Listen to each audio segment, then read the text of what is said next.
ব্যাঙ্গালোরের যে বাঙালি বাজারের ভিডিওগুলো দিই সেই ভিডিওগুলো তো তোমরা অনেক বেশি পছন্দ করো, তাই আজ ভাবলাম তোমাদের সাথে ব্যাঙ্গালোরের একটি বাঙালি চাটের দোকানের ভিডিও শেয়ার করি। হ্যালো গাইস, আমি সুস্মিতা ব্যাঙ্গালোর থেকে।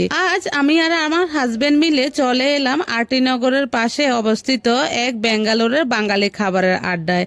চারপাশে বাঙালিয়ানা গন্ধ আর সামনে ছিল একের পর এক আমাদের প্রিয় খাবার। প্রথমেই শুরু করলাম ফুচকা দিয়ে।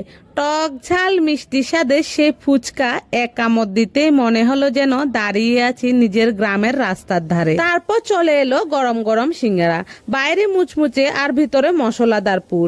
এরকম সিঙ্গারা কিন্তু ব্যাঙ্গালোরে সচরাচর পাওয়া যায় না। এই বাঙালি দোকানে গিয়ে পেট ভরে অনেক কিছু খেলাম। তো বন্ধুরা, তোমরা কারা কারা আমার মতো বাঙালি দোকানের খুঁজে থাকো সবসময়, তা কিন্তু কমেন্টে জানাবে। আর এই দোকানটার লোকেশন আমি কিন্তু ভিডিও লাস্টে দিয়ে দেবো এবং কমেন্ট সেকশনেও দিয়ে দেবো। তারপর আমরা এখানে ব্রেডের কিছু একটা খেয়েছিলাম, সেটার নাম আমি জানি না, তোমরা যদি জেনে থাকো অবশ্যই জানাবে। তো বন্ধুরা, ব্যাঙ্গালোরে কে কোথায় থেকে আমার এই ভিডিওটা দেখছো অবশ্যই কিন্তু কমেন্টে জানাতে ভুলবে না। দেখা হচ্ছে নতুন কোনো ভিডিওতে। সুস্থ থাকবে, ভালো থাকবে, টাটা।